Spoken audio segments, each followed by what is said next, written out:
Greater Bengaluru ಪ್ರಾಧಿಕಾರ ಚುನಾವಣೆ ಸಂಬಂಧ ಇಂದು ಸುಪ್ರೀಂ ಕೋರ್ಟ್ನಲ್ಲಿ ಅರ್ಜಿ ವಿಚಾರಣೆ ನಡೆದಿದೆ.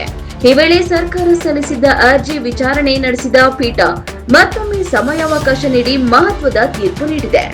ಗ್ರೇಟರ್ ಬೆಂಗಳೂರು ಪ್ರಾಧಿಕಾರ ಚುನಾವಣೆಗೆ ಇಡೀ ರಾಜ್ಯ ಕಾಯುತ್ತಿದೆ. ಇದೀಗ ಇಂದು ಈ ಚುನಾವಣೆ ಸಂಬಂಧ ಸುಪ್ರೀಂ ಕೋರ್ಟ್ನಲ್ಲಿ ಅರ್ಜಿ ವಿಚಾರಣೆ ನಡೆದಿದ್ದು ಮಹತ್ವದ ತೀರ್ಪು ಹೊರಬಂದಿದೆ. ಚುನಾವಣೆಗೆ ಕಾಲಾವಕಾಶ ನೀಡುವಂತೆ ರಾಜ್ಯ ಸರ್ಕಾರ ಸಲ್ಲಿಸಿದ ಅರ್ಜಿಯ ವಿಚಾರಣೆಯನ್ನ ಸುಪ್ರೀಂ ಕೋರ್ಟ್ ನಡೆಸಿದ್ದು ಮತ್ತೊಮ್ಮೆ ಸಮಯಾವಕಾಶ ನೀಡಿ ಮಹತ್ವದ ಆದೇಶ ಹೊರಡಿಸಿದೆ. ಸುಪ್ರೀಂ ಕೋರ್ಟ್ ಮಹತ್ವದ ತೀರ್ಪು. ಮುಖ್ಯ ನ್ಯಾಯಮೂರ್ತಿ ಸೂರ್ಯಕಾಂತ್ ಅವರ ನೇತೃತ್ವದ ತ್ರಿಸದಸ್ಯ ಪೀಠವು ಈ ಅರ್ಜಿಯನ್ನ ವಿಚಾರಣೆ ನಡೆಸಿ ಮತ್ತೊಮ್ಮೆ ಸಮಯಾವಕಾಶ ನೀಡಿದೆ. ಡಿಸೆಂಬರ್ 31ರ ತನಕ ಸಮಯ ನೀಡುವಂತೆ ಸರ್ಕಾರ ಮನವಿ ಮಾಡಿದ್ದು, ಇದಕ್ಕೆ ಸುಪ್ರೀಂ ಕೋರ್ಟ್ ಅಸ್ತು ಎಂದಿದೆ. ಸರ್ಕಾರದ ವಾದ ಏನು? ರಾಜ್ಯ ಸರ್ಕಾರದ ಪರವಾಗಿ ಹಿರಿಯ ವಕೀಲ ಕಪಿಲ್ ಸಿಬಲ್ ಹಾಜರಾಗಿದ್ರು.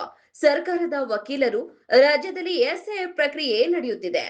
1.03 ಕೋಟಿ ಮತದಾರರ ಮತ್ತು 40 ಲಕ್ಷ ಮನೆಗಳ ಪರಿಶೀಲನೆ ನಡೆಯುತ್ತಿದೆ. ಚುನಾವಣೆಗೆ ಭದ್ರತಾ ಸಿಬ್ಬಂದಿ ಹೊರತುಪಡಿಸಿ 60,000 ಸಿಬ್ಬಂದಿ ಅಗತ್ಯವಿದೆ. ಎಸ್ಐಆರ್ ಪ್ರಕ್ರಿಯೆಯಿಂದ ಸಿಬ್ಬಂದಿ ಕೊರತೆ ಉಂಟಾಗಿದೆ ಎಂದು ವಾದಿಸಿದ್ರು. ಹೀಗಾಗಿ ಚುನಾವಣಾ ಗಡುವು ವಿಸ್ತರಣೆ ಕೋರಿದ್ರು. ಸುಪ್ರೀಂ ಕೋರ್ಟ್ ಮಹತ್ವದ ನಿರ್ಧಾರ. ಈ ಹಿಂದೆ ಸುಪ್ರೀಂ ಕೋರ್ಟ್ ಆಗಸ್ಟ್ 31ರೊಳಗೆ ಚುನಾವಣೆ ಪೂರ್ಣಗೊಳಿಸುವಂತೆ ಆದೇಶಿಸಿತ್ತು. ಆದರೆ ಸರ್ಕಾರ ಮತ್ತೊಮ್ಮೆ ಕಾಲಾವಕಾಶ ಕೋರಿ ಅರ್ಜಿ ಸಲ್ಲಿಸಿತ್ತು. ವಿಚಾರಣೆಯ ನಂತರ ಸುಪ್ರೀಂ ಕೋರ್ಟ್ ಡಿಸೆಂಬರ್ 31ರವರೆಗೆ ಸಮಯ ನೀಡಿದೆ.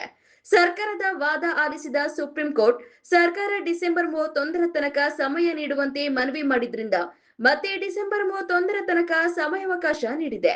ಇದೇ ಕೊನೆಯ ಅವಕಾಶ, ಮತ್ತೆ ಯಾವುದೇ ಕಾಲಾವಕಾಶ ನೀಡುವುದಿಲ್ಲ ಎಂದು ಸ್ಪಷ್ಟಪಡಿಸಿದೆ.